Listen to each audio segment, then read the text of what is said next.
श्रेष्ठ भारत के तमाम दर्शकों का मैं हार्दिक अभिनंदन करता हूं मुंबई के वानखेड़े स्टेडियम से। और टीम इंडिया ने इतिहास रचा है।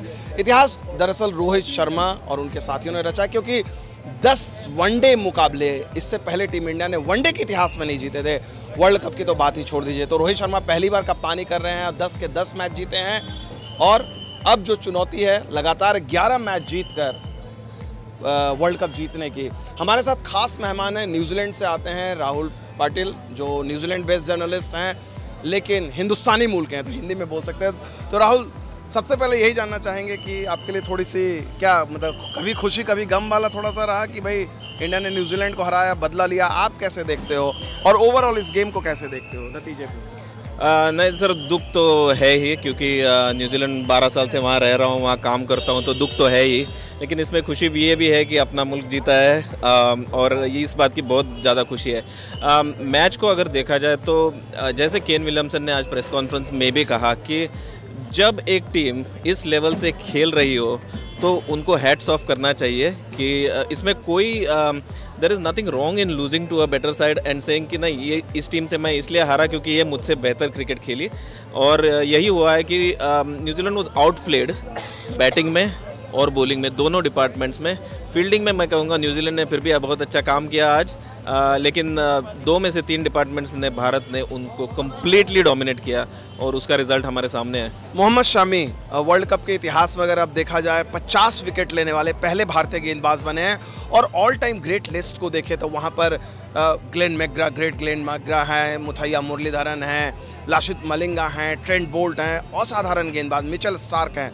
वहाँ पर आप मोहम्मद शमी का नाम देखते हैं, एक ऐसा खिलाड़ी जो टूर्नामेंट के पहले 4 मैचेस में नहीं खेला था। कि एक भारतीय तेज गेंदबाज ऐसा होगा, कभी कल्पना की जा सकती थी? सर, जब हम 80s और 90s में क्रिकेट देखते थे तो मुझे एक ही फास्ट बॉलर खिलाते थे और दूसरी ओर से सौरव गांगुली ओपन किया करते थे और फिर 3 स्पिनर्स खेला करते थे। सो आई नो द फीलिंग कि किसी भारतीय को, फास्ट बॉलर को इतना सम्मान मिल रहा है दुनिया में और दुनिया के सर्वश्रेष्ठ गेंदबाजों में गिना जा रहा है। ये बड़े एक गर्व की बात है हमारे लिए। और शामी की अगर बात करें तो मैंने आपसे पहले भी कहा कि जब शामी रिदम में होते हैं तो वो जब दौड़ के आते हैं क्रीज में तभी पता लगता है कि शामी में आज कुछ खास बात है और ये कुछ करेंगे। सीम प्रेजेंटेशन हम जिसकी बात करते हैं वो उनसे बढ़िया तो कोई कर ही नहीं सकता। और last but not the least, Shami की एक खूबी और बताऊंगा कि जो हर बार टीम में आने के बाद जो कमबैक करते हैं और विकेट्स में रहते हैं तो it is very very mentally बहुत स्ट्रॉन्ग है और उनको दाद देनी पड़ेगी इस बात की।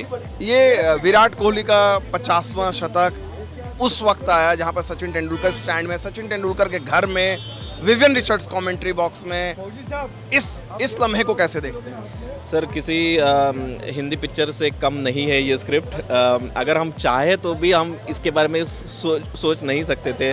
कोहली जो बड़े हुए तेंदुलकर को आइडलाइज करते हुए आज मुंबई में आते हैं, उनके तेंदुलकर उनके सामने है, पूरी इनिंग्स देखते हैं। विवियन रिचर्ड्स जो कोहली के बहुत बड़े फ़ैन हैं और उन्होंने कई बार कहा है कि king Kohli is one of the best players in the world. और ये फेरी टेल एंडिंग है। और मुझे इस बात की खुशी है कि वो जो एक रिकॉर्ड का थोड़ा बहुत जो प्रेशर रहता है वो सेमीफाइनल में ही ख़त्म हुआ है। फाइनल में जब वो खेलेंगे बिना झिझक खेलेंगे and we will see the best of Virat Kohli, ऐसा मुझे लगता है उस फाइनल में। अभी कोहली की बात हर कोई कर रहा है, लेकिन उससे भी बेहतरीन इनिंग शायद रही श्रेयस अय्यर की। जिस तरह से वो आए कम गेंदों पर उन्होंने खेलते हुए 100 किया, बड़े शॉट्स लगाए। श्रेयस अय्यर का अपने वानखेड़े स्टेडियम में लगातार दूसरा सेंचुरी रहा। और अगर आप देखा जाए टूर्नामेंट के पहले 5 मैचेस उनके एवरेज रहते, लेकिन लास्ट के 5 मैचेस में ही मतलब ज़बरदस्त उन्होंने खेल दिखाया। Absolutely, he is in some fine form at the moment. मुझे सबसे बढ़िया एक चीज़ लगी कि जब वो बैटिंग के लिए आए तो न्यूजीलैंड ने तुरंत लॉकी फर्ग्यूसन को लाया और पहले उन्हें 2-4 शॉर्ट बॉल मारे, लेकिन उन्होंने उस स्टॉर्म को पहले आराम से निकाला और जब वो सेट हो गए तो उनसे बेहतर बॉल मारने वाला तो कोई है ही नहीं। बेंगलोर में भी मैं लकी था कि उनका मैंने एक नीदरलैंड्स के खिलाफ जो सेंचुरी उन्होंने मारी वो देखी और तभी पता लग रहा था कि he has found his rhythm. Team ने उनको बहुत ज़्यादा बैक किया है। हम जानते हैं राहुल द्रविड़ कितना उनको प्रेस कॉन्फ्रेंसेस में बैक करते रहते कि मुझे मालूम है ये अच्छा प्लेयर है, इसको मैं बैक करूँगा।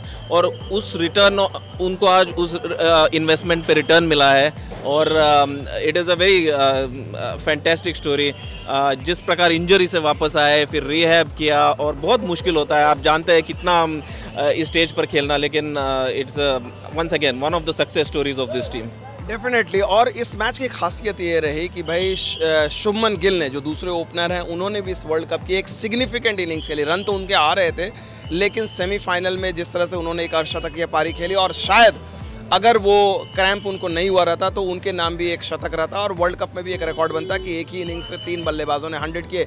लेकिन शतक बनाने वाले बल्लेबाजों की हमने बात की। लास्ट में राहुल आपसे जानना चाहते हैं कि इस इंडियन टीम की खासियत ये है कि जो मिडिल ऑर्डर के बल्लेबाज शतक तो बनाते ही हैं, लेकिन रोहित शर्मा जो छोटी इनिंग्स भी खेलते हैं, उनका स्ट्राइक रेट, जैसे आज उन्होंने 47 रन बनाए, 4 चौके 4 छक्के।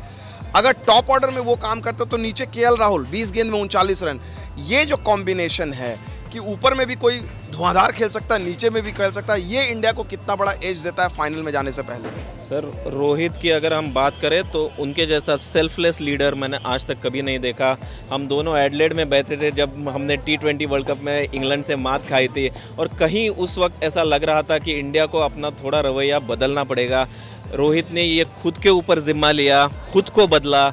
उनको देखकर उनकी टीम बदल रही है आज, और उसका फल हमें देखने को मिल रहा है कि केएल राहुल भी अपने कप्तान को देखता है कि ये कितना सेल्फलेस क्रिकेट खेल रहा है आज अपनी टीम के लिए। रोहित शर्मा जो 100-200 मारने में माहिर थे, अपना टाइम लेते थे, सेट होते थे और फिर मेकअप करते थे, वो रोहित शर्मा अब नहीं रहे।